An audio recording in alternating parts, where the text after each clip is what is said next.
Hi friends, welcome to Tamizhar's kitchen. நான் உங்க Kaviya. இன்னைக்கு நம்ம பார்க்க போறது ஒரு கேக் ரெசிபி. அதுவும் ஒரு 4 to 5 minutesல நம்ம கேக் செஞ்சு முடிச்சிடலாம். வெறும் மைக்ரோவேவ் இருந்தாலே போதும் நமக்கு. என் ஃப்ரெண்டு ஷிவானின்னு ஒருத்தி இருக்கா.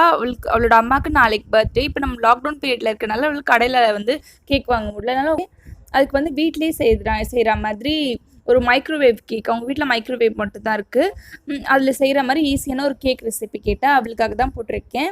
Advance happy birthday aunty. Microwave chocolate கேக்காக 1 கப் அளவுக்கு மைதா எடுத்திருக்கோம்.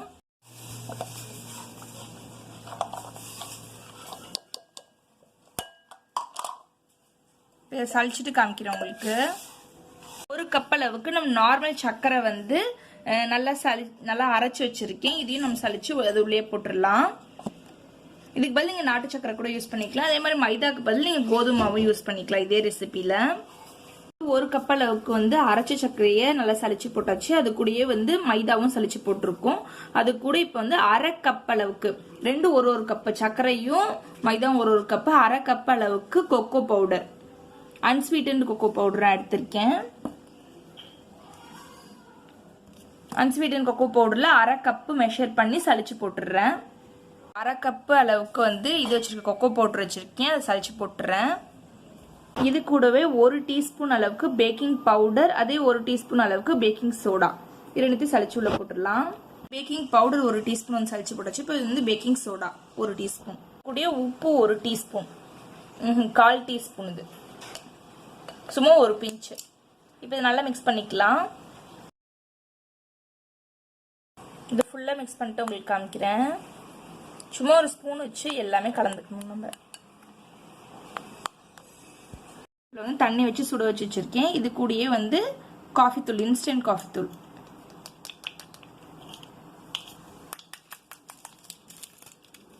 நல்லா கரையட்டும். இதையும் நம்ம நல்லா மிக்ஸ் பண்ணி வச்சாச்சு. இப்போ வெட் இன்க்ரீடியன்ட் கலந்துடலாம்.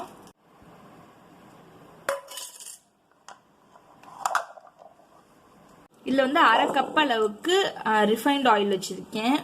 ஏதாச்சும் ஒரு ஃப்ளேவர்லெஸ் ஆயில் எடுத்துக்கோங்க. நீங்கள் இல்லை பட்டர் கூட எடுத்துக்கலாம். அரை கப் வச்சுருக்கேன் இதில். அதே இதில் அரை கப் அளவுக்கு பட்டர் மில்க், மோர்,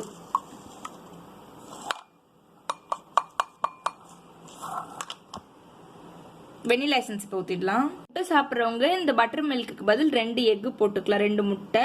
அப்படி இல்லைன்னா ஒரு அரை கப் மோர், 1 டீஸ்பூன் வெனிலா எசன்ஸ். இப்போ இந்த மிக்சர் கூடயே என்னோட காஃபி கலந்து வச்சிருந்தாலும் அதை ஊற்றிடலாம். நம்ம நல்லா கலந்து வச்சுட்டோம். இப்போ இதில் வச்சுட்டு வெட்டிங் எடுத்து அப்படி ஊற்றிடலாம்.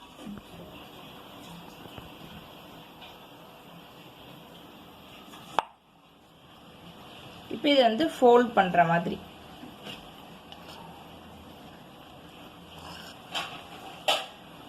நம்ம இதில் காஃபி தூள் சுடு தண்ணியில் போட்டு இதில் ஊற்றினது இன்னும் கொஞ்சம் டார்க்காக, அதாவது நான் இன்டென்ஸாக காமிக்கிறேன். நம்ம சாக்லேட் ஃப்ளேவரை நல்லா சாக்லேட்டி ஃப்ளேவரை இன்னும் ரிச்சாக இருக்கும் நமக்கு அது போட்டால். அது ஆப்ஷனல் தான், நம்ம ஸ்கிப் பண்ணுறதுனால ஸ்கிப் பண்ணிக்கலாம். இது ஃபுல்லாக இதே மாதிரி நல்லா கலந்துட்டே இருக்கலாம். நம்ம கலந்து ஃபுல்லாக கலந்துருச்சு. இப்போ வெட் இன்க்ரீடியன்ஸ், ட்ரை இன்க்ரீடியன்ஸும் நல்லா கலந்த அப்புறம் நம்ம ஒரு பவுலுக்கு மாற்றிக்கலாம். கலந்துட்டு உங்களுக்கு காமிக்கிறேன். இப்போ இது நல்லா கலந்து வச்சுக்கிறோம் நம்ம, எந்த ஒரு இதுவும் இல்லாமல். ஆனால் மைக்ரோவேவ் கேக் கொஞ்சம் பேட்டர் திக்காக பண்ணிக்கோங்க, அப்போ தான் நமக்கு கரெக்டாக வரும். ஏன்னா மைக்ரோவேவில் சீக்கிரமாக வேக வச்சு எடுப்போம்ல, அந்த பேட்டர் கொஞ்சம் நல்லா இந்த கன்சிஸ்டன்சியில் இருக்கணும். அதுக்கு இப்போ மைக்ரோவேவ் சேஃப் பவுல் ஒன்று கீழே ஃப்ளாட்டாக இருக்க மாதிரி எடுத்துருக்கேன். கேக் அப்போ தான் நல்லாயிருக்கும். இதே மாதிரி பவுலில் கூட வைக்கல, ஒன்றும் பிரச்சனை இல்லை. ஷேப்பும் அதே மாதிரி ரவுண்டாக வந்துடும் நமக்கு. அதனால் இந்த மாதிரி ஒரு பவுல் எடுத்திருக்கேன். கீழே பட்டர் பேப்பர் இருந்தால் பட்டர் பேப்பர் போட்டுக்கோங்க. நான் எனக்கு பட்டர் பேப்பர் எதுவுமே போடல, வெறும் அந்த எண்ணெய் மட்டும் க்ரீஸ் பண்ணி வச்சுருக்கேன். எண்ணெய் இல்லைனா பட்டர் ஏதாச்சும் ஒன்று க்ரீஸ் பண்ணிக்கோங்க. நான் எண்ணெய் க்ரீஸ் பண்ணி வச்சுட்டேன் இதில். இப்போ நான் இந்த பேட்டர் எடுத்து இதில் ஹாஃப் வர வரைக்கும் போர் பண்ண போகிறேன். இதை போர் பண்ணிட்டு உங்களுக்கு காமிக்கிறேன்.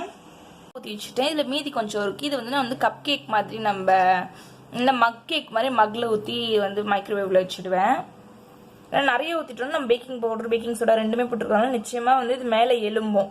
அப்போ வந்து வளைஞ்சிடக்கூடாதுன்னு சொல்லிட்டு நான் ஹாஃப் தான் ஊற்றிருக்கேன். இப்போ கொஞ்சமாக இந்த மாதிரி கேஷ்யூ நட் கட் பண்ணிவிட்டு இது மேலே தூவிக்கலாம். சும்மா டெக்கரேஷனுக்கு ஆப்ஷனல் தான்.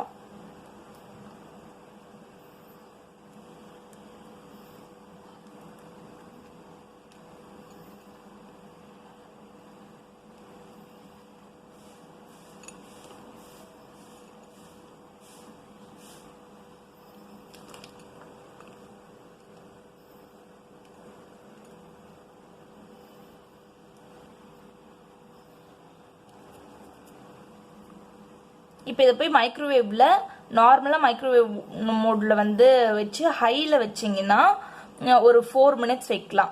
என்னோட மைக்ரோவேவில் ஹை வந்து 900 watts. அதில் 4 minutes பேக் பண்ணி எடுக்க போகிறேன். அதாவது மைக்ரோவேவில் வச்சு எடுக்க போகிறேன். இது கரெக்டாக எனக்கு 4 minutes 30 seconds 4.5 minutes ஆச்சு எனக்கு இது வந்து பேக் ஆகிறதுக்கு. நல்லா பேக் ஆயிருச்சு. இப்போ வந்து மீதி இருந்த அந்த பேட்டரை வந்து இந்த கப் கேக்கு இது மக்கில் ஊற்றி வச்சிருக்கேன். இது மேலே கொஞ்சமாக போட்டு இதையும் எடுத்துகிட்டு போய் பேக் பண்ணி இது மைக்ரோவேவில் வச்சு எடுத்துகிட்டு வந்துடலாம். இப்போ இது வந்து ஆற வச்சாச்சு. இது வந்து சைட்லேருந்து ரிலீஸ் பண்ணுறதுக்கு இந்த மாதிரி கத்தி எடுத்து சைடில் ஃபுல்லாக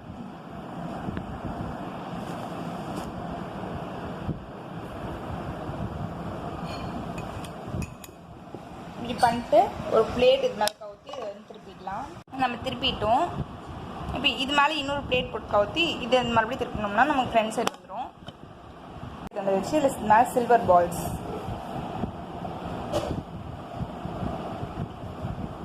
மேலேயே வந்து கலர் பால்ஸ். இதுனா ஆப்ஷனல் சும்மா டெக்கரேஷனுக்காக.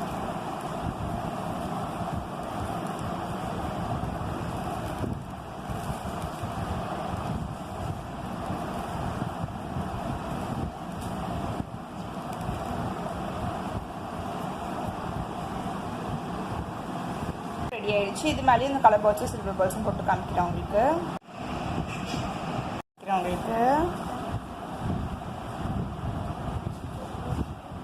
செம்ம மாய்ஸ்டாக இருக்குது கேக்கு. ரெசிபி கண்டிப்பாக ட்ரை பண்ணி பாருங்கள். செம்ம மாய்ஸ்ட் கேக்.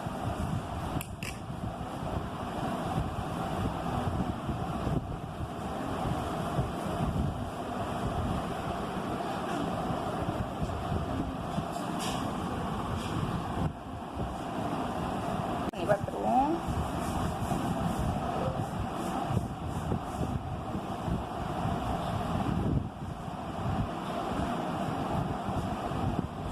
மாய்ஸ்டாக இருக்கு.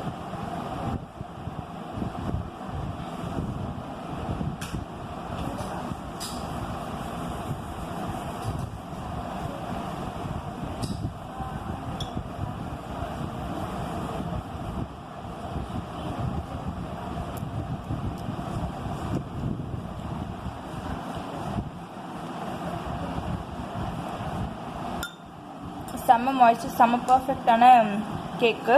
இது வந்து நான் 4 minutes வந்து மைக்ரோவேவில் வச்சுருந்தேன். இது 3 minutes தான் வச்சுருந்தேன். செம்ம மாய்ஸ்டர் சூப்பராக இருக்குது. இது கண்டிப்பாக ட்ரை பண்ணி பாருங்கள். சூப்பரான கேக்கு. அது ரொம்ப கம்மி நேரத்தில் நம்ம செஞ்சிடலாம்.